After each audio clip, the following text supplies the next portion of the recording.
Greetings and salutations to our fine podcast audience. Welcome to 3 Peas in a Pod, episode 292. We made it. We did. And I said last week I didn't know the topic. I now know the topic. You do know the topic. But I don't know the specifics about it. Nathan just shared, he says he's going to share a quote with us. I'm gonna read a quote. You're going to read this quote, and what are we going to do with this quote? And then we're gonna do all good small groups do when you don't actually have questions you want to ask, is you read a quote and you say, react to that statement. React to that statement. And then we're going to react. So we're going to react. And hopefully we're going to do better than every small group I've ever been in when someone said react to that statement and they go, yep, that was good. I Generally agree. because the quote was too long. And Yeah, nobody they lost cared. their. That's a lot of big words. We lost. Are there ourselves. big words in this I quote? don't think too big words. Okay. I think words. I So think we're you, not gonna I think have we're to- gonna be just fine. We're not going to have to explain it to the people. I don't think so. And you're not going to have to explain it to me. No, Okay, Jason, good. you're gonna be fine. Good. I like to fancy myself an intellectual. There you go. Although I know I'm not. Yeah. So I will be excited to understand this quote. All right, Here we go. Who said it? this is from Henry Nouwen. I like Henry now. and so this was written about 50 years ago. When he was still alive. Yes, well, he was like more recently than 50. all the quotes are better when they're from dead guys. It does feel more authoritative because you can't. I argue. can hardly wait to be quoted. I know. You'll get there, Ed. There you go. I doubt it. That's a good conversation. What will Ed's quotes be when he's no longer with Well, us? that's a real. What are the good quotes that question. we're going to be using? Yes. I cannot imagine. I bet I could come up with a few. Okay. Not oh right my now. gosh. Not right now. So that'll be fun. Not when you leave, but the quoting part. Both. Oh, no. For me and you. No. Well, good for you. Yeah. That's right. Okay. Go ahead, Nathan. All Hit us right. with the quote. Henry Henry Nouwen. Nouwen. Here he is. He says, it is possible for men and women and an obligation for Christians to offer an open and hospitable space where strangers can cast off their strangeness and become our fellow human beings. The movement from hostility to hospitality is hard and full of difficulties. Can we stop right there and Yep. just talk about those few sentences so that we can all agree on? He's saying it's possible for all of us Yeah. Mhm. to open up places in our lives where people who have a strangeness, Different and what he times. means that Mhm. we don't know them yet in whatever way. And so they're just different than us and we're not aware of them. Mhm. We can open a space and we can come to know them. That's the crux of what he says. Yeah, and I think what he's getting And it's an obligation for Christians. Not- yeah. Yeah. It's possible for everybody, but it's an obligation for us. Yeah, I think it is critical to understand that in that idea of the stranger, the other, that otherness and strangeness is, like you said, it's part of it's that I don't know you. The other part of it is I am treating you as if you are separate from me. That's right. And a critical part of Christian hospitality is the desire to make the other a neighbor, to make the other. I read a book a year or two ago about hospitality, and their kind of definition of it is it's turning strangers into neighbors and turning neighbors into the family of God. You know, that's the original motto of Community Christian Church. Yeah. Yeah, Making friends out of strangers. yeah. With the hands clap. With the hands. The little handshake clap. That was that for That was our years. first logo. That was our first logo. Yeah. And so that's the idea is it's not just that I don't know you, it's that I see you as somehow different or other than me Mhm. in a way that I don't with people that I'm close with. You know, when you have a child who is struggling, it doesn't feel like, well, that's their problem. That's not my problem. Right. You struggle the whole time. They are not other than you. That's right. They are truly, and it's that way, That's not true just for anybody you love. anybody that you love when they're going through a hard time or when they're going through a really good time.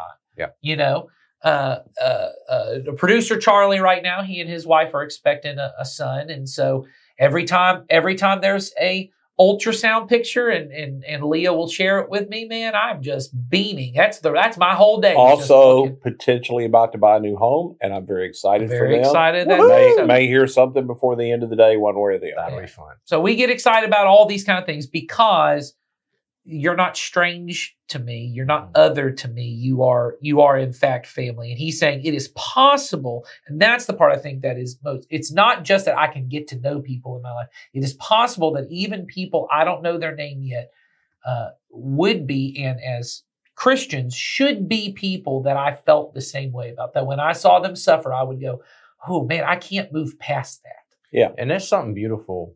And I see it around here.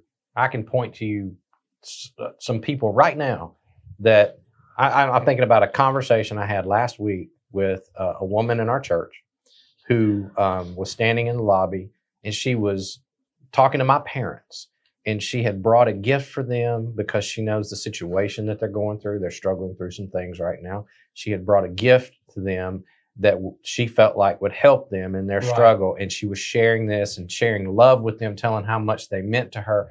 And it hit me as I walked away from that conversation. I didn't know her about 12 weeks ago. Right. Really. Not in a meaningful, I may have known who she was. And then 6 months ago, 8 months ago, never saw her face. Yeah. And how fast that happens in the family of God. It's a beautiful, beautiful thing. Absolutely. And part of the reason we're reading this quote is I had said to them before, I had given a sermon maybe 2 or 3 weeks ago, kind of talking about this of Christian hospitality, loving the other, loving the stranger, not just like tolerating people, but intentionally moving towards them to love them, to make them not a stranger, not another.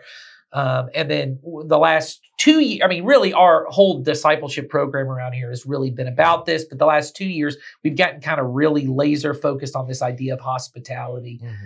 And I've said it's often the biggest resistance I've felt when I'm speaking and teaching is, in some ways more than if I talk about like a controversial topic like racism or sexual ethics or something like that.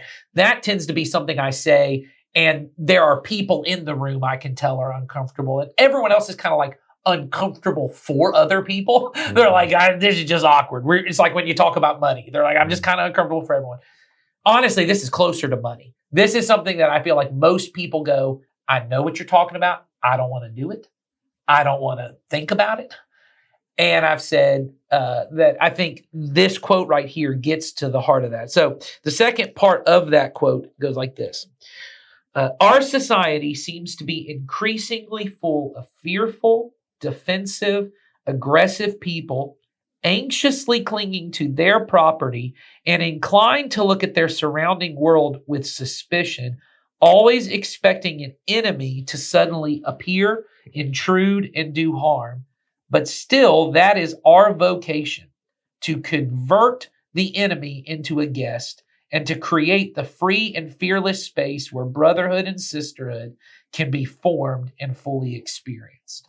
Can I just make a point here? That's the I think this is so important. He didn't write that last week. Yes, he didn't talk about that in light of all since because I can just listen to that and I think in terms of people go, oh yeah, that's exactly how it is today. He wrote that 50 years ago? Something about close to 50 years 50 ago. years so in ago. the 70s. So in the 70s, when I was a teenager, that's when he's writing that. Exactly. Yes. And it sounds like something that I've heard people say last week. Yeah, and I said to Interesting. the people in my group. Well, I guarantee you can find another quote 50 years before that's almost the same. Exactly. Or 500 years before that. Yeah. Yes. And I said to my group when we were talking about this, I said, I have always heard, people who, as Ed just said, were teenagers when this was written. And now they talk about those were the days you could leave your doors unlocked. Those were the days you could X, Y, Z. And that's when everyone knew their neighbors. That's when everyone, there were no strangers in our town. We all knew them. And I said, but what's funny is this was written by an old man at that time, not old, but he was in his 50s at that time. And he's writing, looking back when he was a child in the 1930s and 20s, and he's going, that's when it was really good. But then if you read people who were pastors at that time, they're talking about the 1800s. Well, and again, this is not our topic, but if you go to anything about crime statistics from either the 30s significantly more violent than the 60s, 60s significantly more violent than now. Yeah. But everybody thinks the same thing. Yeah.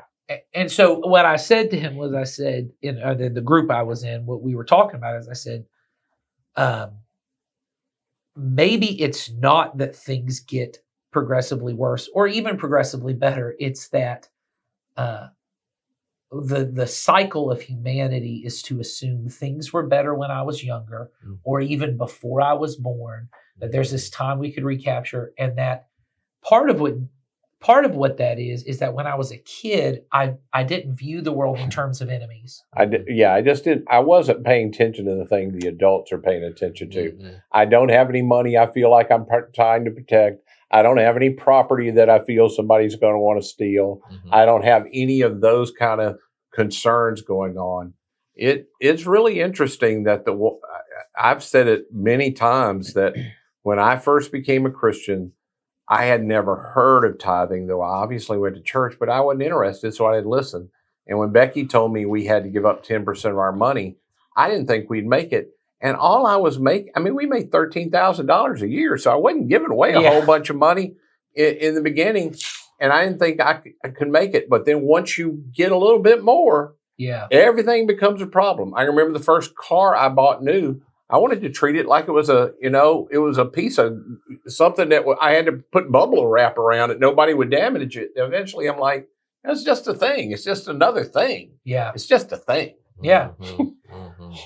But Christians, and this is his point, is we are people who have to live beyond the fear and the hostility of the world that we live in, to stop categorizing things in terms of, I shouldn't even say categorize it that way, but we should stop viewing the world in such ways as everyone I don't know is a potential enemy.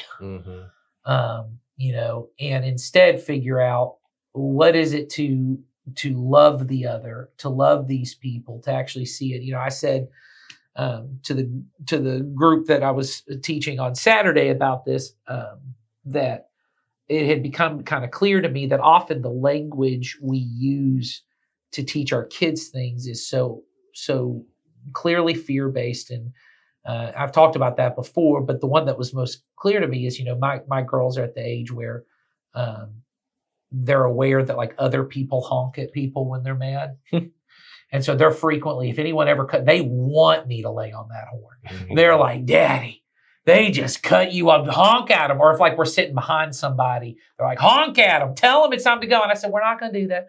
We're not going to do that. And one time, I think I had told them, about the concept of road rage. Oh, yeah. That I said, the reason that you don't honk at someone is you don't ever know that guy ain't got a gun in his car and that guy ain't going to shoot you. And I said, and all that's true. And, every time I tell a story, everyone's kind of nodding their head and I go, but the reason you don't honk at somebody, it's not that honking is wrong. There are times that honking may be necessary to help another person. You kind of realize, like, this guy's not paying attention. I need to honk in order to help him. I said, but there have been many honks that have helped me. Yeah.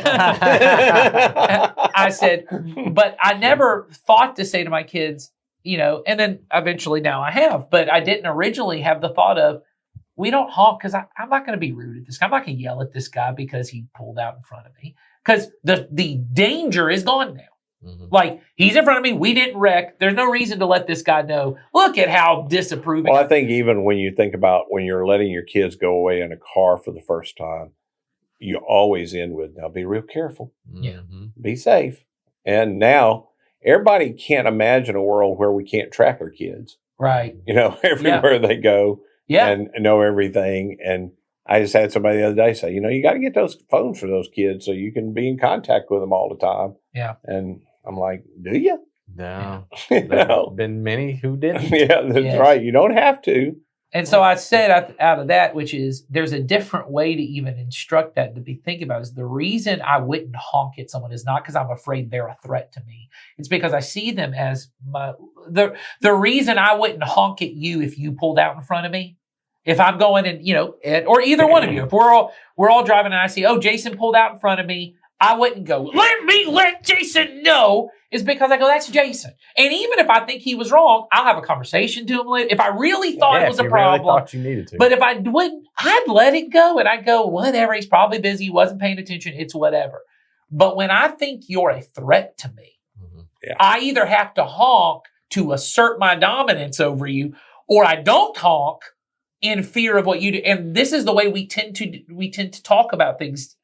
in our world is everyone's a potential threat because most places we go, most people we interact with are strangers to us. Well, and not just a threat. And maybe a threat is a good way, but I think the major thing I get from people when we wind up talking after you've taught us about hospitality or talked to us about it is the biggest threat is they will want something. Sure. Either they'll, even if the it threat to my possessions or my time. Even if they wind up being somebody I genuinely like, I have all the seats of friends in my life filled. Right. There are only so much time you can spend with people and then do other stuff. And so all those seats at my table are filled. Mm-hmm. And so I might like this person, but I ain't got a spot at the table for them. And so why would I do that? Yeah. A few years ago, as a staff, we all did what's called the Enneagram. You remember we did that? Yeah. And I did not realize this about myself, but the Enneagram type it's a personality typing thing. And I discovered demonic as well. Well, that's what I've heard. But it helped. I really be afraid. Yeah, I'm really into the Enneagram, but people have come frequently to me, Nathan. That's demonic. Okay, whatever. It helped me understand a lot of things. But I use it a lot. That's true. Anyway, what I was saying was I found out that part of the way I'm wired up, and I never realized this my whole life, is, and I know we all have a sense of this, like what you just said, Ed, but the personality type that I am, I didn't realize I walk around, then that's usually the way that I respond to the world, is that things can be a threat to my time or a threat to my resources. Mm-hmm. And I have to be sure that I don't put too much out there. I don't go too fast. I don't just speak before I think, because I could be at risk for something being taken away and getting myself overextended and not being prepared for that. And that's that's my personal challenge that I have to work through. And when that came real clear to me, I was telling my wife, we were having this conversation, and I said, I've noticed now that I see it clearly, I've noticed that my first thought when there's a need or I'm asked to pay for something, or when somebody asks me to do something or, wants to have a piece of my time, my gut first thought is, what's that going to cost me? Right. Am I going to have enough? And is that too much? Yeah. And, there's some, there's maybe some wisdom that we all have to have in that, but that can't be my very first. It can't be my core fear. Well, it can't be your first and final. That's right. It can't be first and final. And so what I told her is, I said, probably isn't with your children. Well, of course not. Well, that's what I mean. Of course not. When my children come to me and say, hey, I don't know. If your kid called you and was like, hey, my car just broke down the side of the road. I currently don't have $200 for a tow truck to come get it. You wouldn't go, now how much is this going to, you might even have to go, hey, we got to have a conversation later about make sure you got enough money. But in the instinct, you're like, my kid's on the side of the road. They need $200. I'm going to, whatever. That's right. Exactly. That's right. Well, and the way I've conceptualized this in my own walk is I've said, do I live as Jesus told me in the kingdom of God, where it's the safest place for me to be? There is no lack.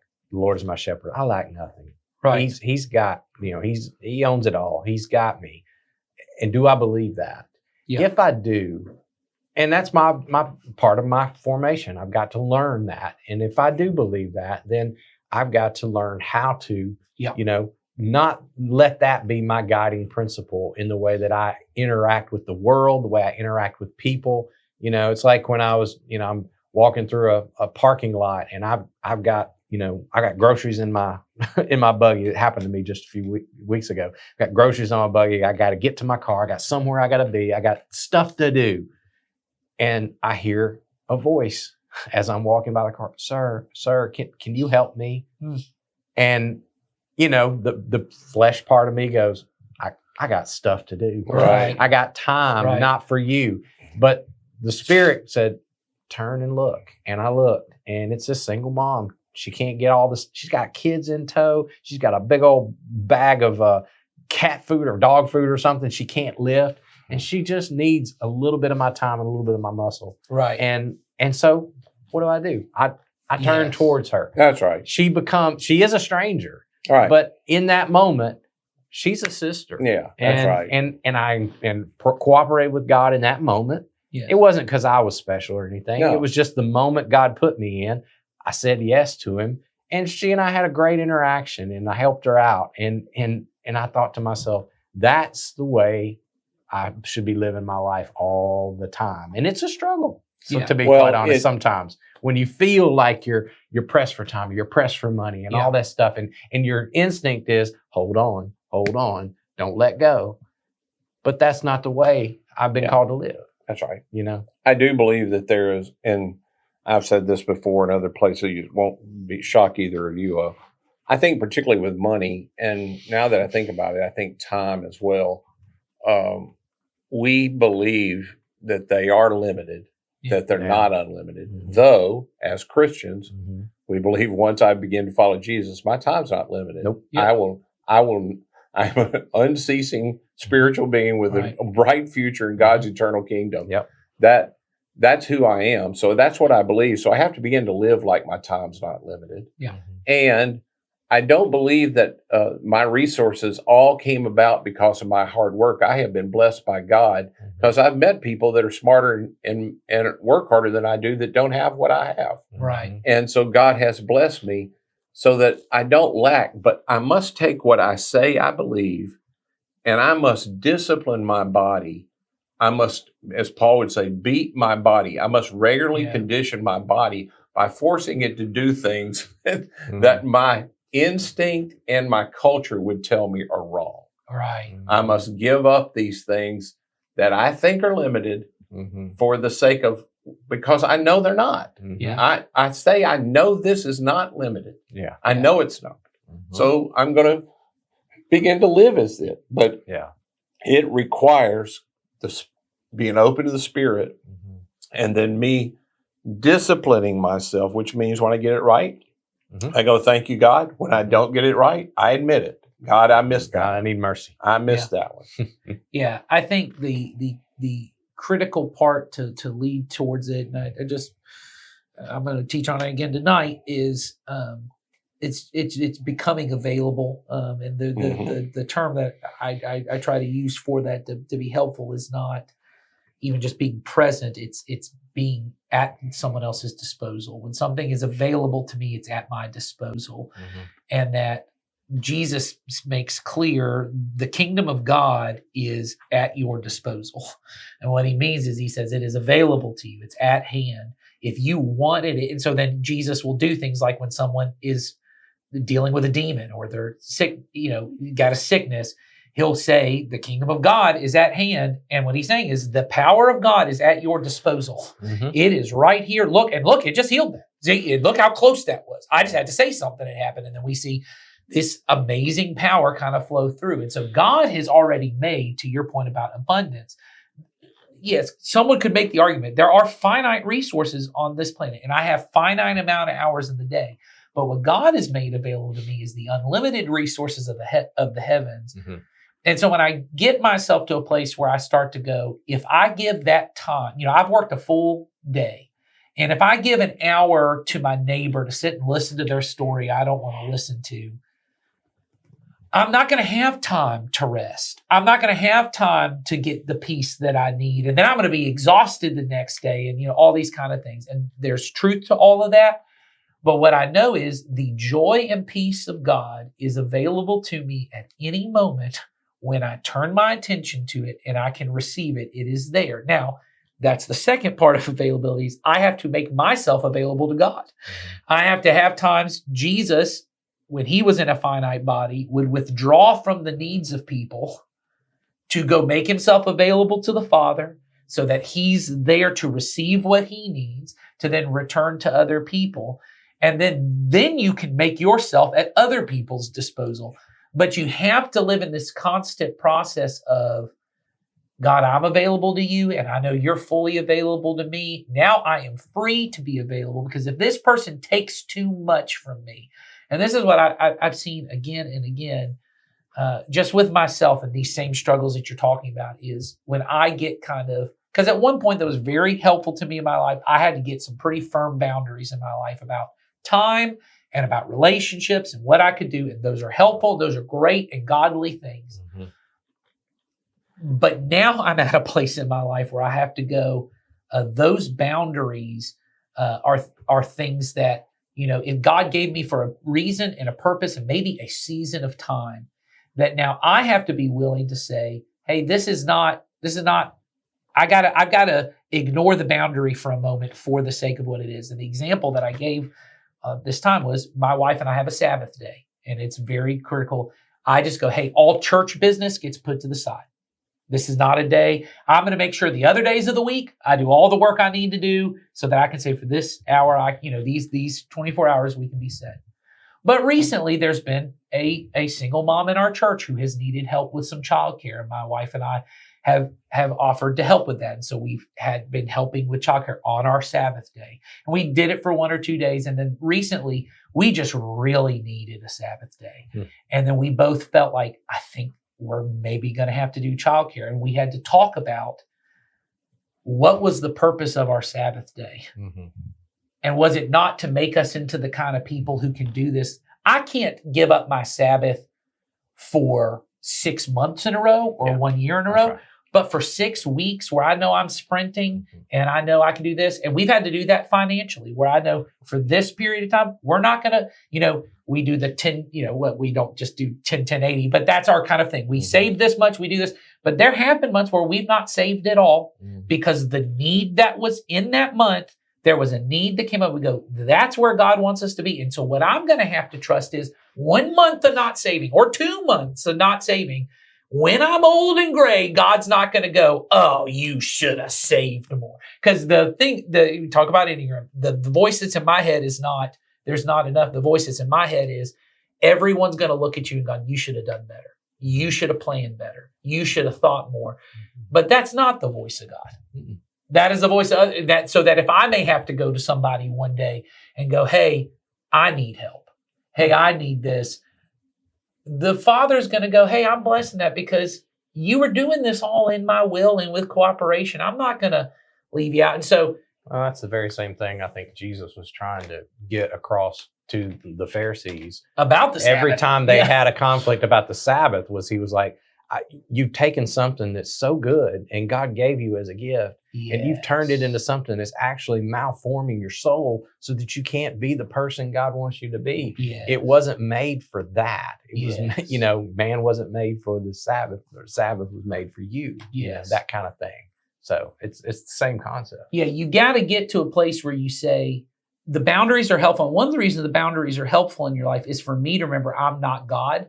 And I can't do everything for everybody. Mm-hmm. But if the boundaries are keeping me from doing anything for anybody who ain't my kids, right, then the boundary ain't making me more like God. No. There has to come a point where the goal is not I become a person who now my home is I have 27 homeless people living in my house, and we're taking care of everyone's dogs and cats, and we got everything going on. That's not the goal either. The goal is not that I become this, but the goal is I see you as my neighbor. And sometimes being your neighbor does mean I have to come and say, hey, now we need to have conversation about help you be able to do some of this for yourself. But certainly the goal of being a neighbor begins with, if you need help, I want to help. Sure. And it's not a burden for me. This is a joyful thing. Because when you talk about that, the story I just shared, caring, this is just Jennifer and I's personality. Caring for other people's kids is one of the greatest joys in our life. I mean, it has just been the best part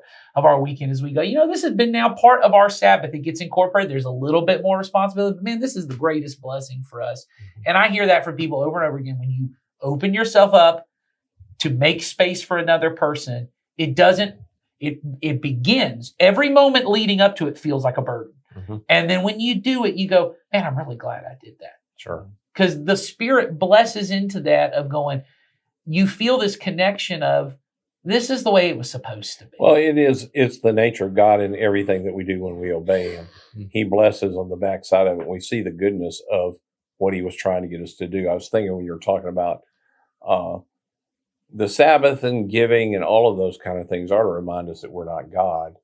but they're also to remind us that the kingdom of God does pretty well without me having to feel like I have to do it all. Yeah. That I can sit back on my Sabbath and realize, if I can't do the childcare this week, I bet God has somebody else. That's right. That I may, in fact, by trying to be God all the time, I may be keeping them from the blessing that I was hoarding for myself. That's right.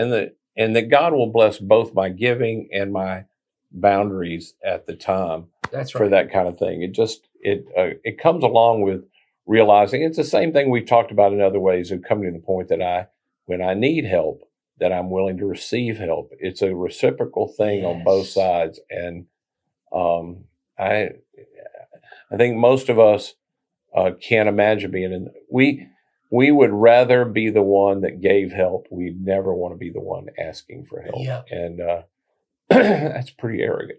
100%. Well, and it is the nature of it, because when what you're talking about there, and I know we're getting close to time, so maybe this will be a question someone asks, but what that does is then still creates the othering and the strangeness, which is I'm doing an act to help you because I think you need help, not we're neighbors and this is what neighbors do, or we're family. And that there will come a time when you'll be able to help me. We may even say those words, but the truth is we don't think we're ever going to ask anybody. It's why I said to you all when we were starting to talk about this, it's what I have learned from going to countries that are not as wealthy as the United States, is there is a sense of neighboring among people because they all have received help from each other. They've all given help to each other.